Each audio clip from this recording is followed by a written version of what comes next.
All right, guys. So for this video, I wanted to talk about three principles that I'm really big on right now with my training. So as you guys know from previous videos, I'm kind of on this path where I'm doing a mix of powerlifting and physique, whatever you want to call it, bodybuilding type training as well. I'm running. I've taken a couple weeks off running to focus on healing up a stress fracture, but I've been doing a lot of work with the Hypoxico altitude generator, but that's a whole nother story.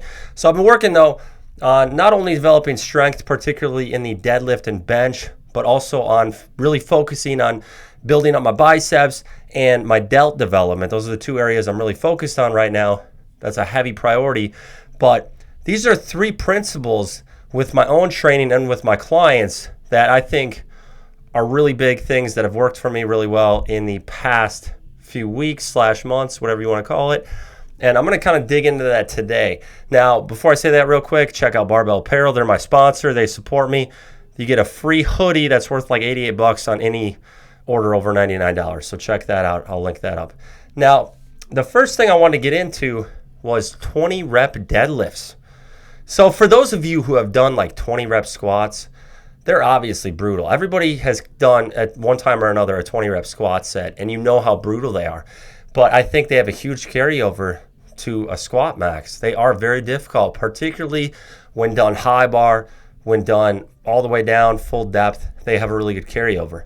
But we never really see anyone talk about 20 rep deadlifts because it's just simply the most torturous thing out there. If you think 20 rep squats are bad, 20 rep deadlift is a whole nother level. And it's something I've been working on the past couple weeks in my own training, highlighted by a set of 20 reps, dead stop, of course, guys, not touch and go. So there's a video floating around from long ago when I did like 405 for 27. I was not drug free at the time, and I did touch and go, which is far easier. So this dead stop 20 rep deadlift, I did 20 with 420 pounds, 190 kilos the other day. I want to build these up. Johnny Candido's another guy who's done these. He did 20 reps with 500 pounds sumo, I believe, a few months ago. And I think he was literally like the only guy who's ever done it. So it's my goal to push these and build these up. But I think they are a great physique developer, a great strength development set, something you can sprinkle in.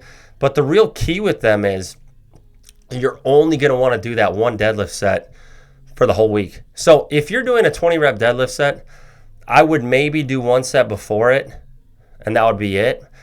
For myself, I did a set of the full reset deadlifts, which I've also touched on recently, for a set of 5 beforehand, and then I did that set. But I think as I push these even higher in the weeks to come, I'm going to have to cut out the full reset set and exclusively focus on these. But they're so taxing, and yet at the same time, you're going to get so many benefits as far as your upper back's going to blow up, your low back's going to blow up. They're going to smoke your hamstrings, your glutes. The whole posterior chain is going to get smoked.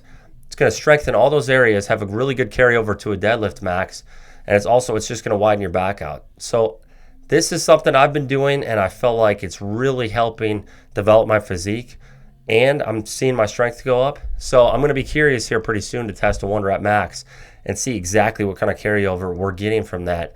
But that's something I'm big on right now.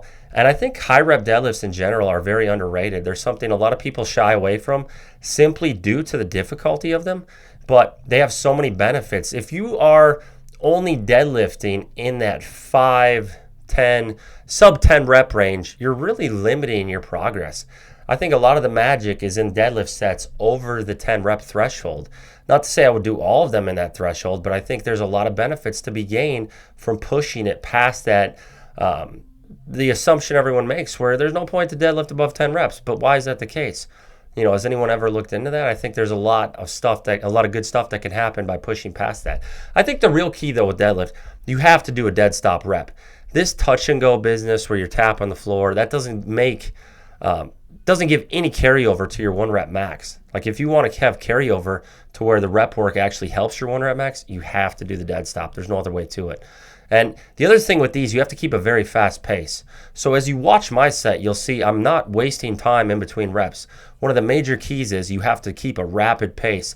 The sooner you start taking those little breaks, the sooner you're going to gas out. You're not going to get there. So you try to put off as long as you can those little breaks. And that's another reason to go with straps. People are so against straps. But straps are one of the best tools you can use to further your deadlift and back development without having to worry about your grip. If you're not training for a competition, you have no reason not to use straps. And even if you are training for a competition, most of my guys, I have them use straps anyway. So it's one of those things where grip work on the side can handle grip, and I would do most of your deadlift work with straps. You will progress further in the long run with straps on. I've touched on this before. I worked up to 871 pounds in competition by using straps, and I pulled 920 pounds in the gym with straps. So straps are a great tool.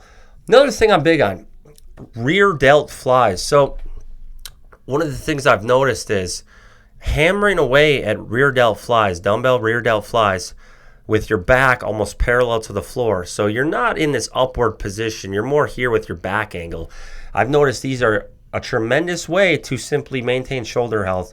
So one of the things I'm guilty of is getting away from the boring work that really will maintain the shoulder health. And this is one of those things. We do a lot of pressing. As you guys know, it takes a lot of pressing, a lot of volume, a high frequency to get bench moving. Bench does not respond well to low frequency and low volume. So I've neglected this. I'm guilty of this with my guys and even with myself, of neglecting the rear delt work. But dumbbell rear delt flies in particular, I've seen really help solidify that shoulder health. They're boring, and they're not something you have to push the weight on every week. Don't feel like you have to keep going heavier on them all the time. I would almost find a set point as far as the weights with these and stay at that weight, and then try to be strict and controlled and really work on feeling the muscles and the form with them. Don't focus on the weight with these. These are just a prehab/rehab exercise. And I'm big on now, I would sprinkle these in about 3 days a week for shoulder health, and that will offset a lot of the pressing. So I like doing 4 sets of 12, 4 sets of 10, 4 sets of 15, 4 sets of 20. These rep ranges will really help, and I think this one is great for maintaining shoulder health and also building out that back of the shoulder, the back of the delt. So coupled with lateral raises, I feel dumbbell lateral raises coupled with rear delt flies are what build that tremendous width in the shoulder. So I'm getting there. I'm starting to get that roundness in the delt. But I'm going to hammer away at these, and we'll see where things are 6 months from now. And I really think it's going to shape out the back of the delt and help even more with the physique. That's another thing I would look into. And my third thing I want to touch on today that I'm really big on right now, barbell curls. I almost want to go back to that video I made where I said the 3 best physique development exercises. And I said alternating dumbbell curls, dips, and then I said lateral raises. And I like dips and I like lateral raises. I would rock with those. But I think I might actually swap out alternating dumbbell curls for barbell curls. Quite simply, I think you get the biggest gains as far as the actual muscle size in your biceps from straight bar curls. So I think there's been studies out there I've seen before where they literally show, even more so than an easy bar, even more so than dumbbell curls, straight barbell curls give the most muscle growth in the bicep. And I almost can attest to this based on my own experiences anecdotally. From what I've seen, my arms just blow up doing a lot of heavy barbell curls. And actually, it's kind of funny we touch on this. So I hit the other day a 155-pound curl, albeit it wasn't completely strict. I don't feel it was an egregious amount of cheating to where it looks terrible, but I definitely cheated a smidge. But 155 pounds is a drug-free PR. I've been off drugs for over 3 years now, off testosterone and anabolic steroids. And my best ever when I was on all that stuff was 185 pounds. So to have eclipsed that is a pretty big, or not to have eclipsed that, but to be 30 pounds away from that is a pretty big milestone for me, where it's like 30-pound difference from, being on PEDs to drug-free, and curls are something I've definitely prioritized.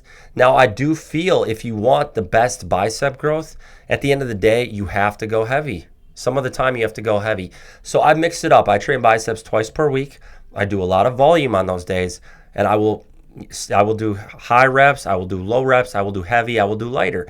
You have to mix it up.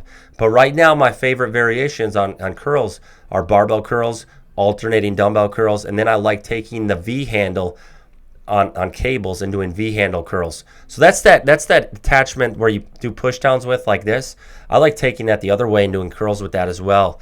And I've gone up to 100 pounds for about 8 reps on those on a single pulley stack. And that, all of those variations have really helped grow my biceps. They've probably come up arguably more than anything, and really helped my physique, and that's something I've obviously focused on. So if you guys like this video, give it a thumbs up and subscribe. One of the things you can do that will really help my channel is share the videos, share it to a friend who you think this will help them out. Share it to guys who are, you know, drug-free or not drug-free, who want to further their strength, further their physique development. That's what I'm all about. I feel like I back it up. I feel like I have the experience with the 2,100 pound total, where I can go back to all that and draw on that as far as the strength side of things. And now you're starting to see the physique development I've been doing without any drugs, no testosterone, nothing. And there's just a lot I can offer you guys. So I really appreciate the subscriptions and appreciate you guys sharing the channel and all that sort of stuff, helping the channel grow. I am still training for the Bighorn 100-mile run in June. So I'm doing cardio upwards of 1.5 to 2 hours per day, 6 days a week. Resting up the stress fracture to some extent, and then I'm just going to keep hammering away, and we got 6 months to go. So thank you guys for supporting the journey, and I'm out.